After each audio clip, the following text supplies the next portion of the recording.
Good afternoon and welcome. My name is Tim Poe. I'm Director of Telehealth with the UNC Cancer Network, and I want to welcome you to our RN and Allied Health Lecture today, July 11th, 2018. Let me start by saying thank you so much for being here for this lecture, and we hope that you've attended other lectures in the past. If not, we hope that you'll attend many more lectures in the future. These lectures are free. The support for these lectures comes from the generous support of the General Assembly of North Carolina with their support of UNC Lineberger Comprehensive Cancer Center and the UCRF Grant University Cancer Research Fund. So we are so fortunate to be able to bring these to you. We have the live lecture just as we do today, and then we also have this lecture available as a recording on our learning portal. You can receive credit either for the live lecture or for the recording through the portal, and lots more information about that on our site. Please spread the word about these lectures. Again, they're free, and we would love for as many people as possible to know about these clinicians who can receive free continuing education as well as the benefits of the topic. If you're having any trouble at all, please call us 919-445-1000. We have people standing by who can answer any questions and sort out any technical difficulties. We're on the web at unccn.org. We're on Facebook, we're on Twitter, we're on YouTube, other places as well. We'll be using Poll Everywhere. Our presenter has several questions that she's hoping you'll answer today, and then we'll have a place at the end where you can submit your questions for her. To start with, you can join either via a web browser on a smartphone or a computer or via texting. If you're going through a web browser, just go pollev, pollev.com/UNCCN, and you'll be able to see each question as it comes up and then submit your questions at the end. If you're just using a phone, any phone with texting capability, in the to field you'll type in the number 22333, and in the message field you'll put in the letters UNCCN. You do that one time, you'll receive a message that you've joined, and then you'll be able to submit your answers and then your questions. I do apologize. At our last lecture we did have a problem, and that has been fixed, so I don't think you should have any trouble joining us with Poll Everywhere today. The question that we want to start with is, what word or phrase comes to mind when thinking about palliative care? So if anything that comes to mind that you can share with us that will give our presenter a little bit of insight as to what you think of when you hear the term palliative care. And so go ahead and submit that now if you would, and then we'll look at that in a moment. All right, so without further ado, I would like to introduce our guest, Nicole Sartor. So welcome. Thank you so much for being here today. Thanks for having me. Let's see. Absolutely. We're excited to have you here.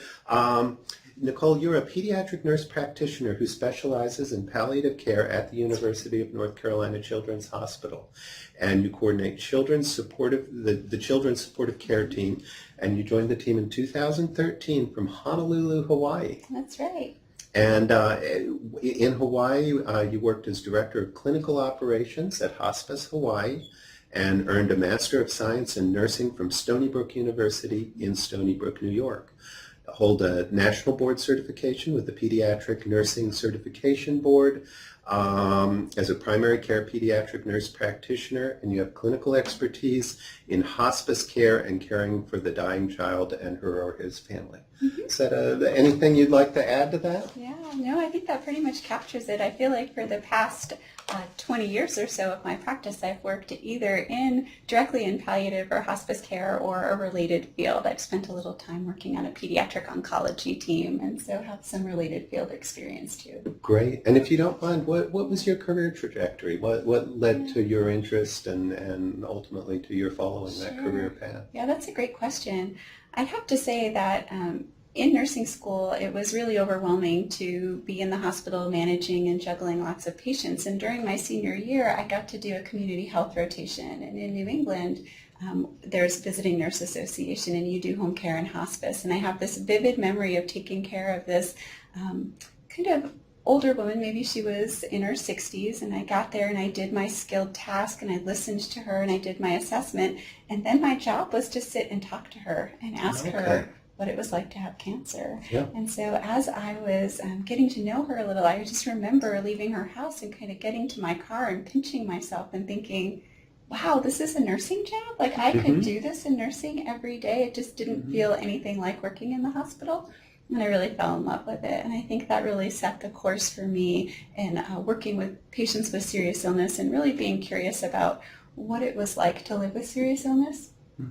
Yeah. Well, thank you for Yeah, sharing that of with us. I course, think of it's always course.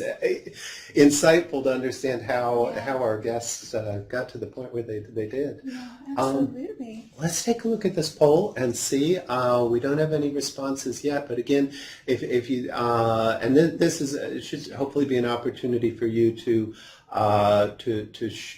both join Poll Everywhere so that you'll be ready to answer all of the questions that Nicole is going to share later, and then also to just give us a sense of what your impressions of palliative care are.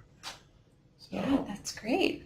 comfort, support. Yeah, those are all great answers. The word that came to my mind was maybe companionship. I think a lot Interesting. about the ways that we partner with patients and families throughout the course of their illness. Listening, these are really great answers. Symptom relief. It's funny, in our morning meeting, we had a similar exercise to make a word bubble, and you guys are coming up with many of the same words that came up in the palliative care team meeting this morning. Body, mind, and spirit, that's a good one. Underutilized, that's interesting. Yes, and true on some levels, certainly in certain patient populations, for sure.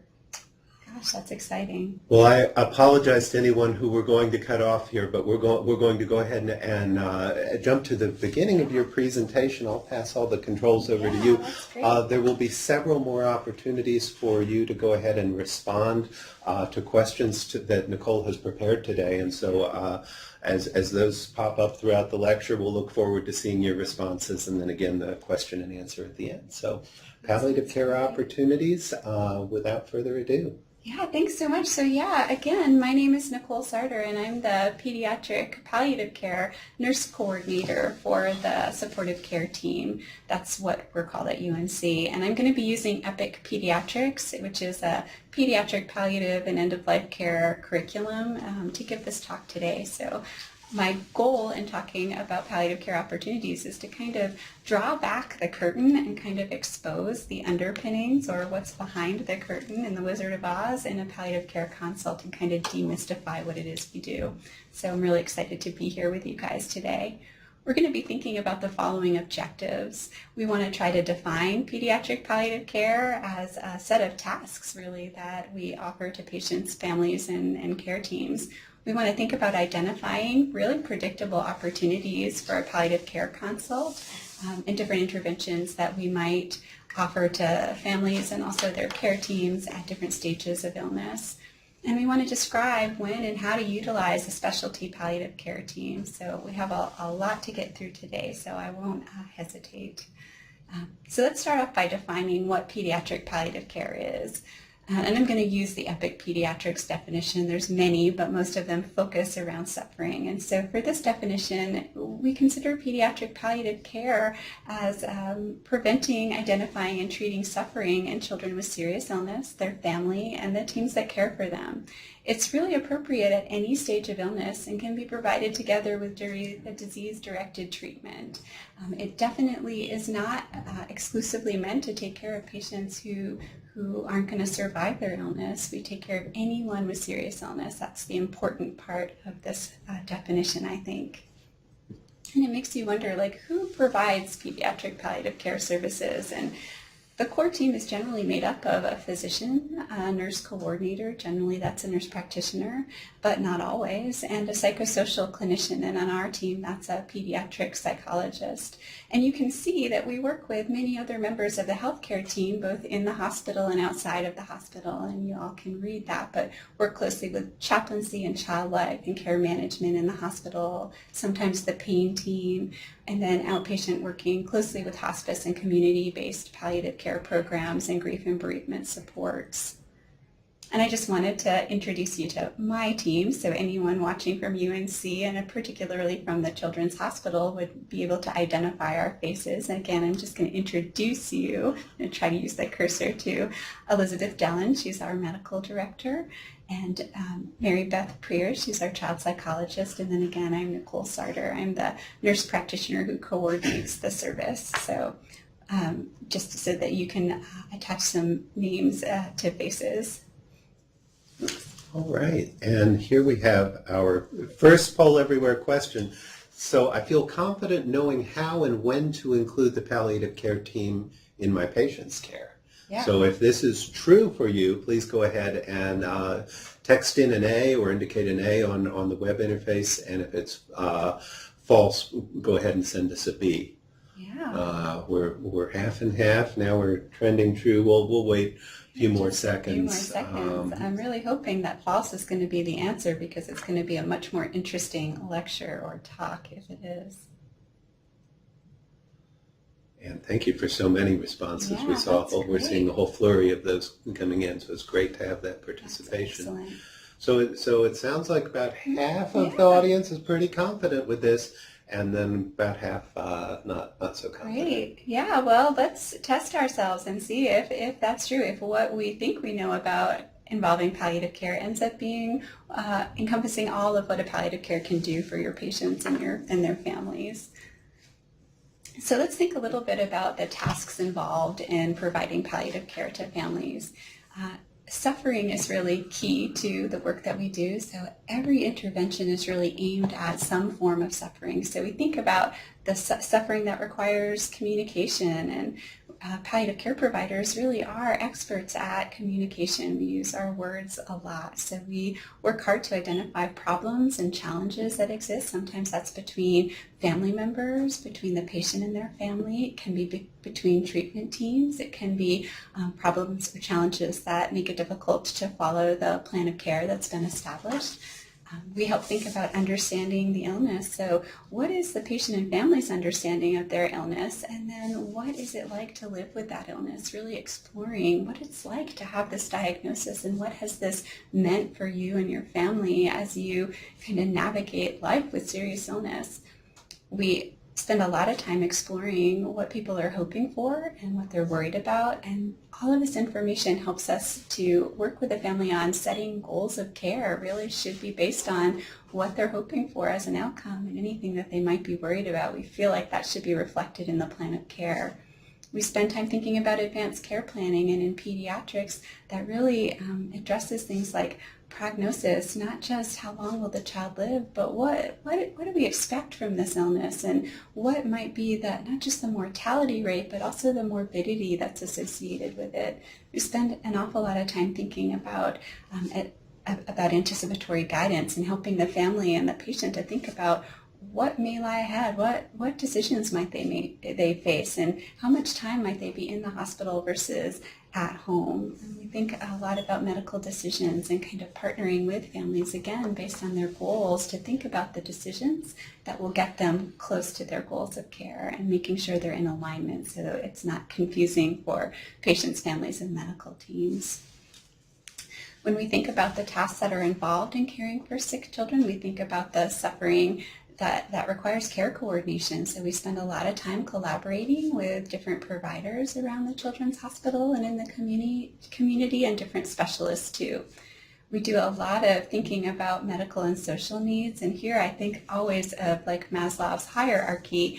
Oftentimes if we're consulted, for example, to help with establishing goals of care, and we go and talk to a family about what they're worried about, you might be surprised at how many times we don't directly get to their child's illness if they're worried about housing and transportation, and if they've been admitted for a weekend and they haven't eaten anything because they can't afford meals, or they are scared to leave their child and move away from the bedside. Again, we spend a lot of time thinking about coordinating care with community partners, and then just identifying resources in the community. It might be through the child's school, or it might be through a community-based palliative care team and other counseling services that might be available in the community. So we think a lot about suffering that requires intervention. So this is kind of the action part of palliative care, where we think about assessing and treating physical suffering, so that's pain and other symptoms that might be interfering with quality of life.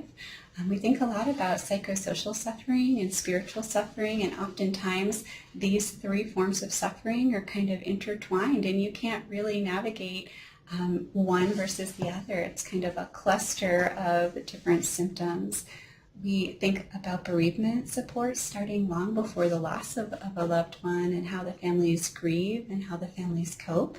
We think about supporting the family with all the different elements of caring for a seriously ill child and juggling work and family life and sibling care. We think about the medical teams that are caring for the children and what it's like for them to navigate this family dynamic in the landscape of serious illness.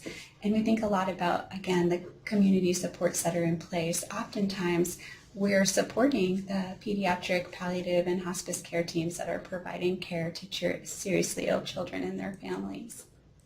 So I wanted to introduce you to Jake and his family. Jake is a 15-year-old male with a several-month history of leg pain, and he and his family thought that was basically related to him playing year-round soccer. He's pretty competitive. He was seen a few times by his pediatrician, but nothing much came of the assessment. They kind of thought maybe overuse was contributing to it, and Jake and his family got pretty concerned when the pain started to interfere with his ability to participate in soccer. So they took him to Ortho Now, where x-rays showed a mass in his femur. Jake was admitted to the general pediatric service, and oncology was consulted. And we're going to be following Jake and his family through different points in his illness trajectory where you might consider a palliative care consult, and then think a little bit about how palliative care might help at different times. So this graph represents Jake's clinical function in the trajectory of his illness as he goes through cancer treatment. There are definitely predictable opportunities to initiate a palliative care task or a consult, and we're going to follow Jake and his family through these different predictable points that include diagnosis through potentially end of life. So generally, at the beginning of an illness, there's an acute decompensation, and there's a point at which families and patients are receiving bad news, hearing that there's a difficult diagnosis. And for Jake and his family, they've learned that he has osteosarcoma. So this has been really shocking to them. They were thinking maybe overuse syndrome. They're racking their brain wondering, if we would have pushed harder, might this have been diagnosed sooner? And even though it had only been a few weeks, wondering, does a few weeks matter in his outcome? They're meeting lots and lots of new team members and receiving a lot of information about Jake's cancer and what the course of treating him might look like. They're learning how to cope with this new diagnosis, and again, thinking about Jake's siblings at home and what this is going to mean, and even how they're going to manage all of this. And at this point, a palliative care team might be consulted to think with them a little bit about what they're hearing from the team, not necessarily what the team has said, because the team often shares lots of really good information, but there's only so much that a patient and a family can sometimes process. And so during this time, we really think together with the family about, what do you understand about, what have you been told about Jake's condition, and what questions do you have? Because it never fails that you all ask excellent questions and give the family time to ask you questions in the room. And as soon as you all leave the room, that's when a million questions come back to them, so we can get those questions to the people who can best answer them. Another point in care for Jake and his family might be, potentially we were consulted at the time of diagnosis, but there were multiple people meeting with them and multiple tests that were being done, and Jake wasn't feeling very good, lots of symptoms that the team was managing, and so we weren't able to kind of touch base in his short initial stay. So maybe point B represents a time in which the patient is recovering from that acute decompensation and kind of feeling like they're maybe catching a pace that's comfortable for them and accommodating to this new diagnosis. Point B might be a time when we catch them in clinic. So you might consult a palliative care team for Jake and his family when he's going back to clinic, and there are lingering symptoms that might need to be managed. They're coping with kind of a new normal, getting over the shock of this diagnosis and starting to understand what it might mean to their family. They may need some care coordination. Potentially it might be a hardship, for example, to come back to clinic to have labs drawn, and maybe there's some symptoms that really could use better control. And if Jake and his family happen to live in an area where there's community-based pediatric palliative care, it might be helpful to make a referral to them. They're grieving the loss of what it means to be a well child, and Jake's coming to terms potentially with some really tough issues, like what if Jake was planning on a soccer scholarship to pay for college, and this was a really important part of his identity, and what if he's being told now that, he probably isn't going to play competitive soccer again. He may never be able to play at all. So coming to terms with what it means to let go of who you used to be and redefine yourself in light of a serious illness. And thinking just a lot about the suffering of the patient, the family, and the siblings at home who are getting used to mom and dad needing to spend a lot more time focusing on Jake, and some things they're having to give up, and maybe other caregivers are having to help out, like grandparents. Point C in Jake's disease trajectory or illness trajectory might be a time when, and even if Jake had a very survivable diagnosis and people think, well, this is going to be great, there's a really high likelihood if Jake had leukemia, for example, of surviving this illness. There could be a time where he gets a bad infection, and this leads to an admission in the PICU. So we think about consulting a palliative care team. Another time might be during these acute decompensations, when the families may be planning and hoping that their child is going to survive this serious illness, but then they get super sick. And so we're able to help them navigate that duality of hoping that their child is still going to survive this illness, but being worried that they might not, and what that might mean for their family, and maybe thinking forward about, gosh, during the middle of this really intense time with all the emotions being high, is it time to call family in from other places? And how do we navigate that? And we don't want to scare grandparents, but on the other hand, gosh, Jake might be really sick right now. And so during this time, goals may be shifting, and parents may be imagining that they would tolerate interventions that they never could have imagined before. And an example of that might be a tracheostomy. Like, it could have been that at one point in their child's illness trajectory, they thought a tracheostomy would not be consistent with good quality of life. But if for some reason we couldn't extubate or separate Jake right now from a ventilator and he needed a tracheostomy, they might feel very differently about that. And it's important to support families that goals can shift and change, and you can change your mind about what seems like the right thing to do, and we're here to support them. And again, just really thinking about Jake's comfort during the midst of acute illness. Oops, sorry. Point D on Jake's illness trajectory really represents slow or precipitous decline. And that's when we're thinking, we had really hoped that this patient was going to survive this illness, but we're starting to worry that that might not be the outcome that we're getting. And we're starting to think about how we approach the family to share our worries and concerns that their loved one isn't responding, or they're not responding to treatment the way that we hoped that they would. So it represents a decline in condition.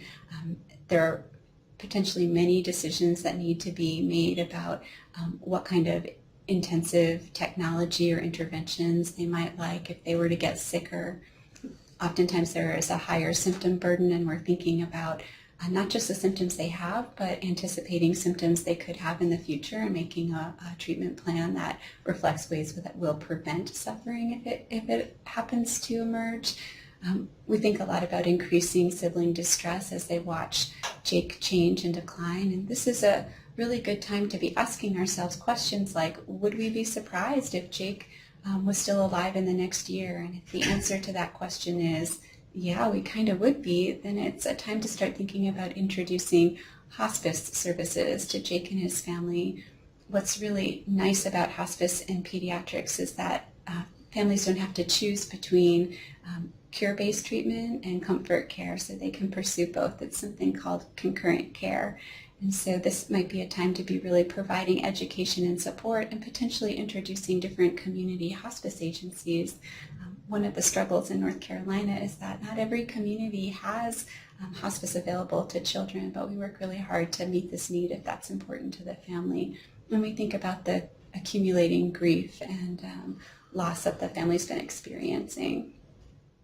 And then point E on Jake's illness trajectory really focuses around end of life. And when we're at this place, when palliative care has been introduced early in the illness trajectory, it helps to avoid really awkward conversations with families about how there's nothing more that we can offer to cure your child, and so now we're going to introduce another team, a palliative care team. And so what we would hope is that we would already meet Jake and his family, but if we didn't, this might not be the best time for us to jump in with both feet and meet them. It may be too much, but we might be very active and involved in helping support the primary team who's taking care of them, organizing referral to hospice if that's appropriate, helping with symptom management behind the scenes. And we may meet Jake and his family at this point as well. It really just depends on what feels like it would be supportive versus what feels like it might be overwhelming to them.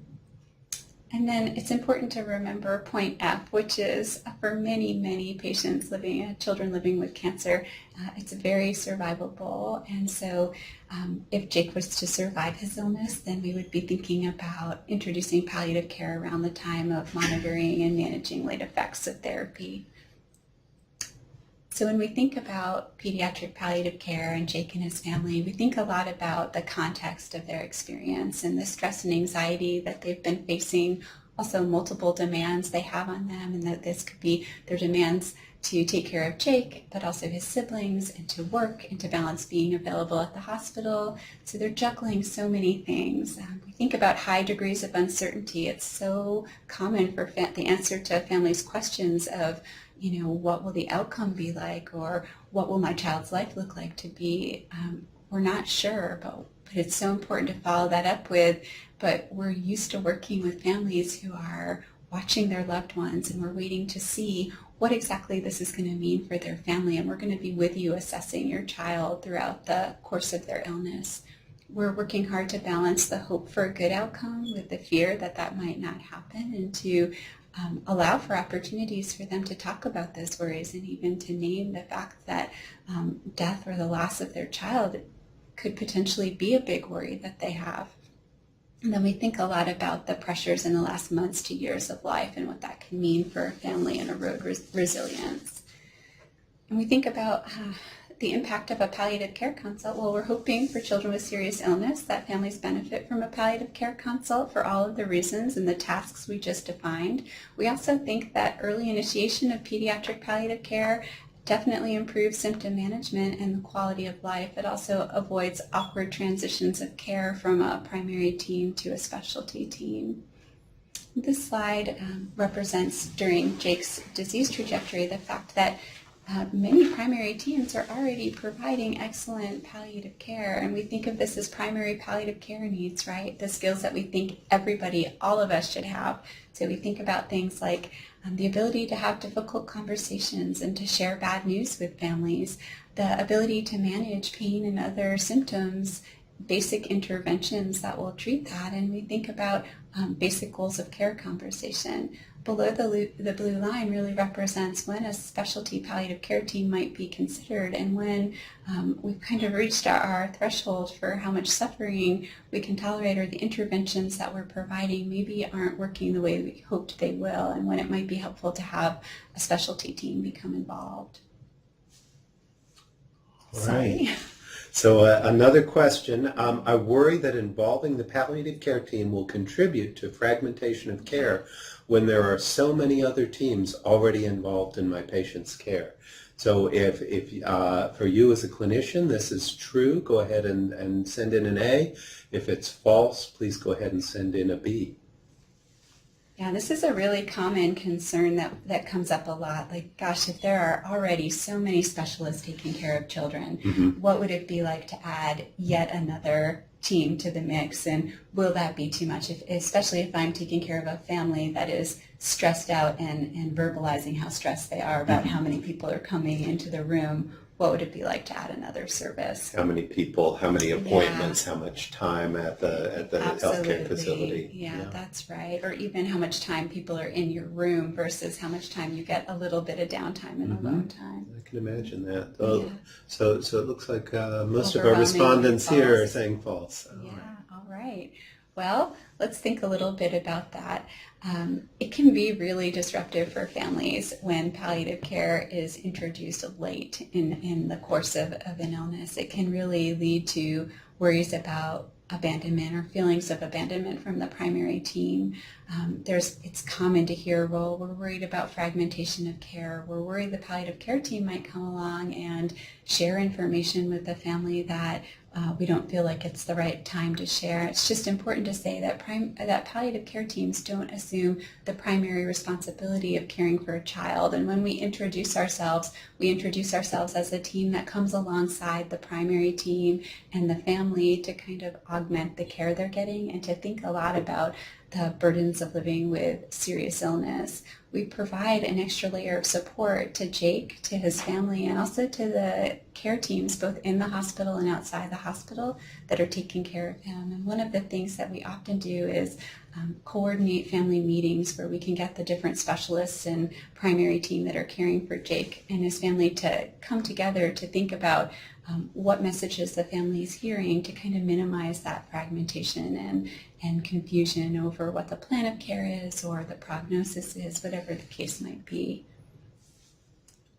All right. And I worry that consulting the palliative care team will send an unintentional message to my patient and their family that we are giving up hope for a cure or survival. So if this is your concern, if you go ahead and text or on the web share an A for true, and if you're not worried if this is false, then go ahead and send us a B. Is part of the root of this question also maybe some of the confusion that's out there between hospice and palliative care? Absolutely, Tim. Yeah, absolutely. I think part of the problem is it can be kind of awkward to think about when you introduce palliative care, what the family might even perceive from that, and again, what the community thinks about palliative care and hospice care, and are they the same? And so we have some strategies for you coming up about how to kind of introduce us. But the really fascinating thing about this is often there's concern that families will perceive that we're giving up hope, but the underpinnings of every palliative care consult really hinge on asking the family and exploring what they're hoping for and also what they're worried about, and kind of getting a sense of where they're at. So hope comes up a lot in palliative care conversations. Oh, bad. And thank you all. That was we had a lot of responses there. We really appreciate all the interaction. It looks like 56% of you feel like that's true, and 44% maybe feel like it's not as true. So let's talk a little bit about changing attitudes. We really feel like care should be integrated as much as possible, and many recommendations that are coming out from many specialty groups, including oncology specialty groups, include integrating palliative care at the time of diagnosis or as close to that as you can. Also providing a focus on the disease and on suffering at all stages of illness, providing necessary supports to patients and their families to help them cope, to think about what this, preventing this transition, this awkward moment where you might think, well, we can't cure this disease, so we've got nothing more to offer, so let's introduce palliative care. Even if that's not the intention, it can be how it feels like if we wait too late. And thinking a lot about empowering parents. A lot of the work that we do is thinking with parents about what their, I think of it like capital H, what their big hope is, which is that their child's going to survive this illness or this disease process, and then what all the lowercase h's are, what are all the other hopes that you're thinking about, and kind of as we're thinking about what you're hoping for, how do we also plan for what happens if what you're hoping for isn't the outcome, and giving them permission to really explore both and to not sit and worry about things alone because they're too afraid to talk about them out loud. So when we think about early integration of palliative care, we think about the fact that it's just really important to remember that a palliative care team should never go around a primary care team, that we defer to them. If something is shared with us about prognosis and the primary oncologist, for example, understandably wants to be the one to share that information, a palliative care team would never share bad news with families that should come from a primary care team of any sort. That would be very inappropriate and definitely wouldn't be in the best interest of the patient or family either. So just want to make that point and reassure people. We also just think about it's so important to remember that palliative care and restorative strategies are synergistic often and both aim at improving patient function and just their overall quality of life and their outcomes. Right. And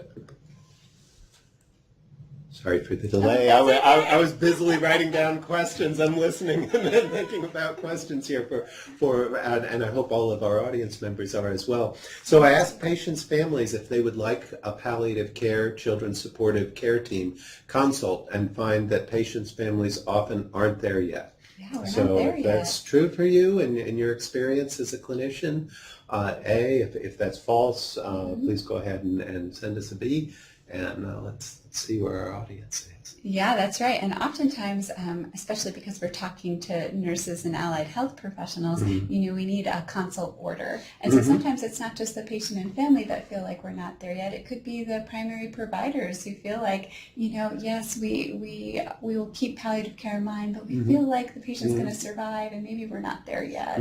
So it could be both. Okay. Yeah, for sure. So and is that reflective of that so when you say survive, because I'm thinking, well, gosh, even if you knew they were going to survive, there may still be very appropriate opportunities to bring in palliative care. That's So right. is that somewhat reflective of that in some clinicians' minds, palliative care is still end-of-life care. is really end of life care, even though that's not the case. Or even just worries that their families will think that it's end-of-life care, that involving Gotcha. palliative care early might mean that send the message that we aren't really as hopeful as we're pretending we are, that your child might survive, or we're acting like we are. I think it's a combination. That's definitely changing. Okay. I think that's part of it. Looked like 100% of you worried about that question and thought about that. And so I want to think a little bit about how can we help you integrate palliative care early. And I think a number one way, something that just parents and patients can really wrap their minds around, is inviting palliative care teams in to help you manage a physical symptom. So know that we're not going to walk in and jump into the deep end of the emotional pool with your families, right into the places that are scariest and darkest, if that's not what they're up for. And so we're going to go in and take it gently and build relationship. All of palliative care is really based on building relationships with patients and families. And so if there's pain or another symptom that you can invite us to come in and help treat, that can be a really safe way to invite a palliative care team in. And families are generally very open to having another team help with that. And then consider, I just really want to challenge us to consider palliative care teams as medical specialists. And so I often think, like, if a child is born with a cardiac anomaly, we wouldn't often ask a family if it was okay to consult a cardiologist. And so I think it's really important to think about who are the best people, or what's the best team to deal with what the patient is going through. And if they're seriously ill and they're dealing with symptom management and facing medical decisions and having to navigate goals of care, it's really appropriate to consult a palliative care team, and just know that we're not going to force any family to work with us who doesn't want to, but introducing us as a team who specializes in caring for patients with serious illness is generally how we introduce ourselves to almost every family in the PICU, that we follow kids who are very sick, and many of those kids are going to recover, right? But right now it's scary and it's hard and it's interrupted just the status quo of their family, and so it's a good way to think about introducing us, for sure. When you think about introducing us, again, I can't stress enough, as close to diagnosis as possible, but really, again, focusing on we are a service who takes care of children with serious illness, and again, all the things that we just mentioned, we take care of. Difficult to manage symptoms, and think a lot about what's going on that's making it hard to navigate providing care to your child, and thinking about community resources, and thinking about medical decisions that you might be facing, and provide a lot of anticipatory guidance. All right. And another question, I often think about a palliative care consult when my patient is terminally ill or at the end of their life. And if that's true for you, go ahead and send in an A. If that's false for you, please go ahead and send in a B, or indicate the answer that's correct for you if you're online on the web. Yeah, I think many years ago, this definitely was the time that we often got consulted, was around end-of-life care. And it's not that it's an inappropriate time to consult us. We'll certainly help. And in some patient populations, like I'm thinking about the NICU, if they've had a difficult course and the child and is not doing well and the family would like to go home with hospice care, we certainly are more than willing to come help facilitate that. And certainly we have hospice colleagues all over the state and we can help navigate that transition. But wanting to make sure that people know that we're not primarily end-of-life care providers. That's one small part of all of the services that we provide. So it looks like that is a time when a majority of us feel like we would consult a pediatric palliative care team in general. So let's think a little bit about integration strategies and about how we think about it. And I just want to really encourage us when we're thinking about palliative care to completely forget the idea of prognosis, to set that aside. It used to be that palliative care providers even would say, well, we take care of kids with life-limiting and life-threatening illness. And now what we're navigating towards is palliative care providers take care of patients living with serious illness. And it's probably not going to mean every patient with serious illness, like the average asthmatic that comes in, we probably wouldn't do a consult on, but we might take care of that asthmatic that is frequently returning to the hospital and has very difficult to manage symptoms, right? And then we think a lot about how we prevent how you can involve a palliative care team to think about preventing suffering and also to provide anticipatory guidance to children living with life-threatening and life-limiting illness as well. When we think about integration strategies, I think it's important to kind of address this idea of doing things to a child versus doing things for a child. And that's a sentence in pediatrics that we hear a lot. A well-meaning provider might say to a family, at any point, let us know when you feel like we're doing things to your child versus doing things for your child.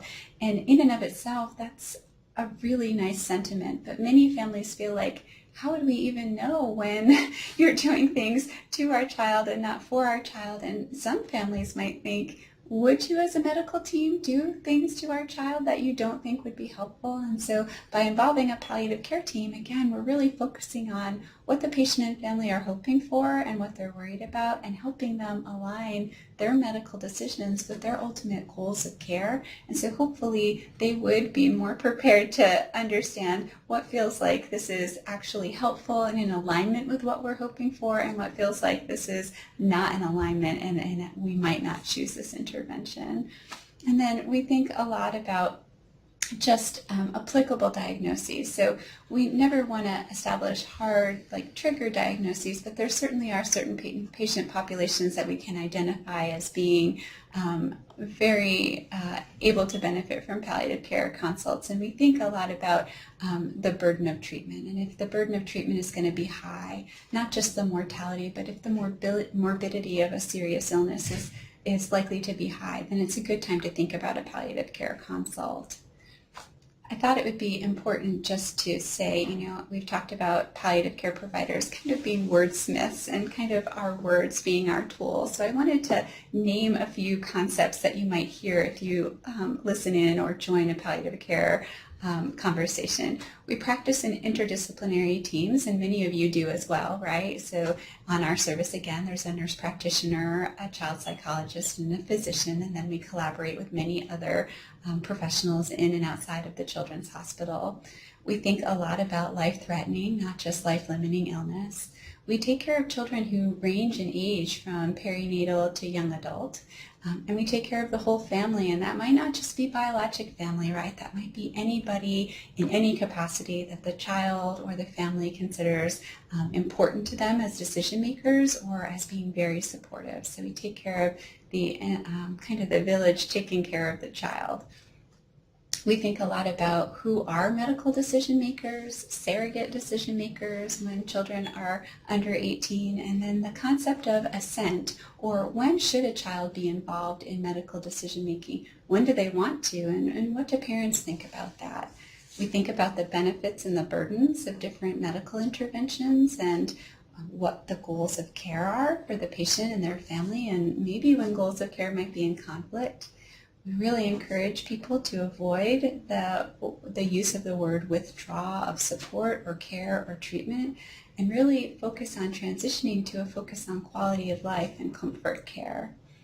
I wanted to say a quick thing about hospice, which deserves its own talk in its entirety, as just to point out that when we introduce hospice services, again, we've spent time talking about the fact that palliative care is not hospice care, that hospice we define as both an insurance benefit, right? That's defined by Congress and insurance companies, and really meant to take care of people who have a high potential for dying in 6 months or less.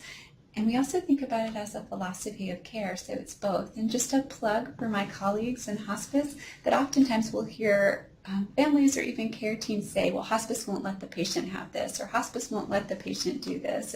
And I just want to say that hospice is highly defined by lawmakers, right? And so it's not what hospice will or won't allow, but it's what the hospice benefit does or doesn't allow for families. And then thinking about our hospice colleagues as really experts on symptom management, but ever-changing and rapidly changing symptoms, and then providing ongoing psychosocial, spiritual support and decision-making. They really focus on attending to grief and suffering and bereavement support after the loss of a loved one. So in summary, we think a lot about appropriate times to integrate palliative care into the care of a patient. So we think about when bad news is being delivered, or when families are overwhelmed at the time of diagnosis. We think about when there might be a phase 1 enrollment or relapse or recurrence. We think about serious complications at any point in an illness trajectory, when there might be an ICU admission or transfer to another team. We think about any changes in the need or approach to technology use, such as a trach or a feeding tube, maybe TPN at home, or when we're starting to talk about transplant, for example. I want to leave you all with some pearls and some pitfalls, and I'm thinking of your friend who hates it when I say these, but hopefully these are takeaway things that you can carry with you. So refer to palliative care early. We'll focus on the relief of suffering for sure. Remember that we're wordsmiths. The number one reason residents give for choosing the palliative care elective is that they want to learn our language. They want to use our words. We can also be helpful when situations become very complicated. It might be for social reasons. It might be for medical reasons, when there are very high-risk stakes involved, and when there's conflict maybe between family members and maybe between medical teams and families. When there's communication challenges. We think a lot about pediatric palliative care working alongside the primary team to enhance care and not taking over or in any way assuming the role of the primary care team. Anytime a patient could benefit from defining their goals of care or helping to align the medical decisions with their goals of care can be super important. And there are some pitfalls when you think about palliative care. We want to just remind ourselves and caution ourselves not to confuse palliative care with hospice care or end-of-life care. We want to think about avoiding putting families in a position where they're being asked to choose palliative care when they may not understand what it is. And certainly if we can't define it, then it's going to be hard for families to actually know why it's being introduced. We want to avoid using language that in any way suggests giving up or loss of hope. We want to avoid waiting so long to refer to palliative care that the suffering is just an extremis on any level of suffering, physical, emotional, psychosocial, or spiritual, and get us involved early. We want to think about we want to be cautious about using terms like withdrawing or withholding care. And we definitely want to avoid saying there's nothing more that can be done, because there's always something more that can be done. We can focus on symptom management. We can focus on what the family is hoping to do in light of finding out that maybe there's a short time left. So I just want to thank you again for having me here and for thinking a little bit together about opportunities in pediatric palliative care. Right. Nicole, thank you so much. This is a tremendous amount of great information. Let me just go ahead and advance so that we can get to the place on our slides where looks like we've had our questions. We still have some of the responses from earlier that came in. But at this point, please go ahead and share your questions for us. Again, if you are just joining from Poll Everywhere right now, just text 22333 with the letters UNCCN to join, and then share your questions. I probably have enough questions to take us right up to the hour, but I'm hoping that all of you have questions and that we can get to those first. But I will ask one while we're waiting for other questions to come in. Sure. You mentioned the child being involved with medical decision making. What does that look like? Obviously, that's going to depend on the frame of mind of the child and the age of the child, but if you can give us some examples of how you might encourage that at some different stages. Yeah, well, first, it's always good to find out how the family kind of communicates in general and how decisions have been made prior to the illness, right? Like, what is the way the family communicates and how do they like to receive information? And then we start to really think about exactly what you said, ages and stages, and also just developmentally where the child's at, right?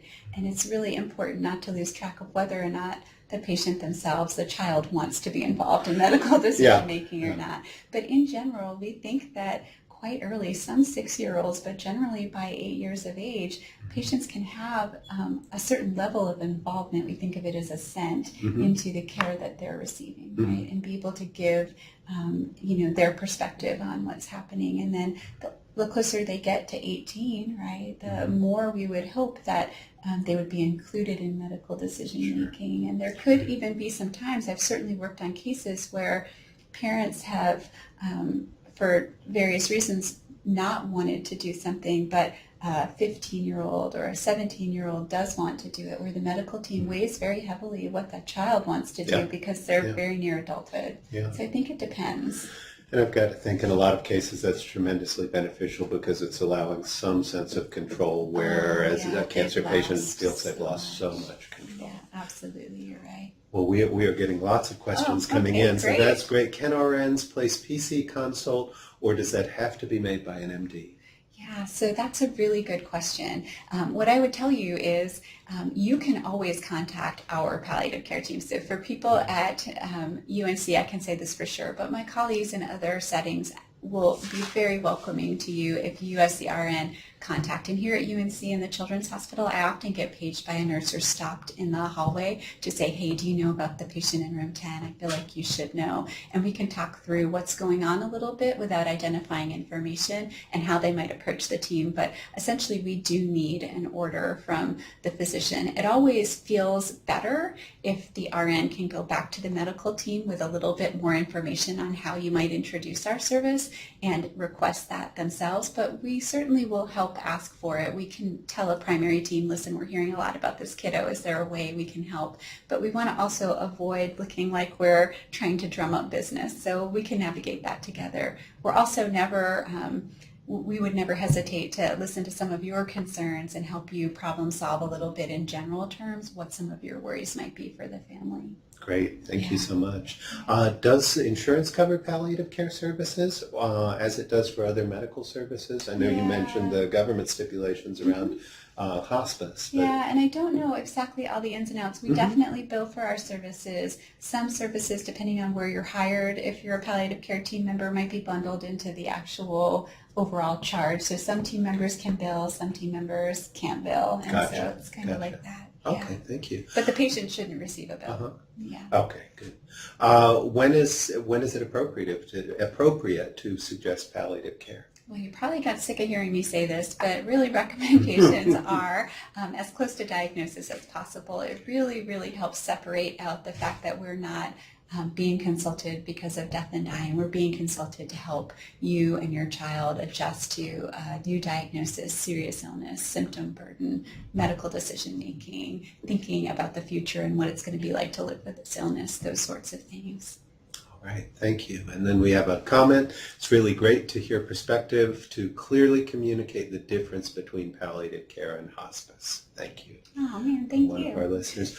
And that sort of leads to another one of my questions. And we do have about 5 more minutes, so we hope that all of our participants will be sharing more of their questions. Sure. But are there any strategies that you think would be helpful to further communicate this difference between palliative care versus hospice/end-of-life care? Yeah, I think that the tide is changing. We have people call often, probably 1 to 2 times a month. I'll either be contacted by a community palliative care team, by a family that has seen an ad on TV, for example, and wants to know if that team in the community can help them with their inpatient here at UNC. And so they'll contact us, and we can tell the team that they're requesting it. So I think we're doing a good job. But I think one of the main ways that here at UNC that we have a strategy is by doing a yearly pediatric LNEC end-of-life nursing education course. And so every year we offer this training, and the whole goal of it is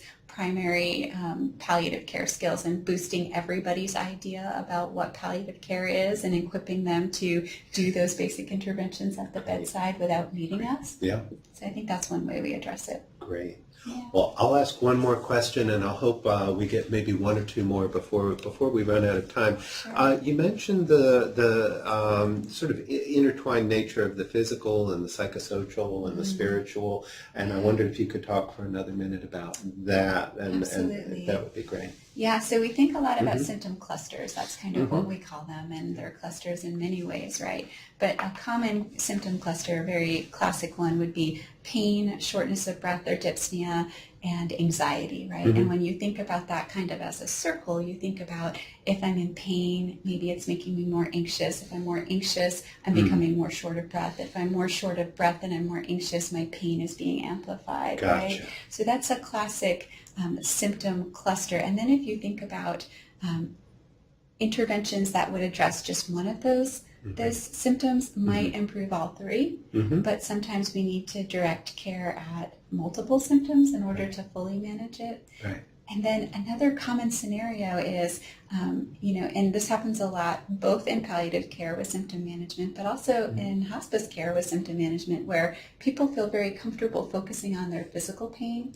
And so when you start to hear that patients are receiving high doses of opioid and it's not managing their pain, we start to think about what other sources of pain do they have. And it's super important for us not to be like, it's all in their head, it's psychogenic, because it's all real, valid pain. So talking to patients and families about the fact that we're psychosocial, spiritual, physical beings, and that while we're addressing physical pain, we're never going to get that to exactly where we'd like it to be on a scale of 1 to 10 if we're not also attending to questions about why did this happen to me, or is this my fault, or what's going to happen if I'm not here, will my parents stay married? So there's lots of other things that contribute to the overall pain experience, and so it's important to address all of those. Thank you. That's very helpful, and I can imagine a lot of different places where that could be applied. Absolutely. Well, if we don't have any more questions from our audience, I want to address just a couple of other things before we wrap up. I do want to thank the North Carolina General Assembly for their generous support of the UNC Lineberger Comprehensive Cancer Center, the University Cancer Research Fund for making all of this possible, all of these free lectures, over 200 now in our library, and over a dozen that are available that any clinician can go and receive CNE or ASRT credit for, and then about half of those CME credit as well in our learning portal. I want to thank Mary King, Veneranda Obore, and John Powell for their tireless work to make this lecture and all of our other lectures possible. Coming up, we have a medical and surgical oncology lecture that's on July 25th at noon, novel molecularly targeted therapies and biomarkers in advanced colorectal cancer with Dr. Lee. And then on August 8th, our next RN and Allied Health lecture, that's at noon, and that's survivorship care planning beyond standard 3.3 with Dr. Mayer. And so we hope you'll be able to join us for those and many other lectures. This lecture in about 4 weeks will be available in our learning portal for credit. So if you enjoyed this lecture and have colleagues that you think would also enjoy this and they were not able to be here today, please share unccn.org with those colleagues so that they can go there. And again, in a few weeks, this will be available for credit, free. All of our lectures are free, as well as all of the other recordings and all of the other for-credit lectures that we have in our the enduring materials and our self-paced online courses. So, lots of live lectures coming up.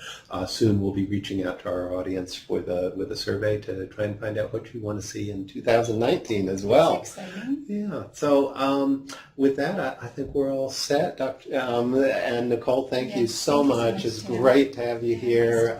Wonderful, wonderful talk. And we'll see you all hopefully in just a few weeks at our next lecture. All right. Thanks guys. for being here. Please spread the word, and we'll see you soon.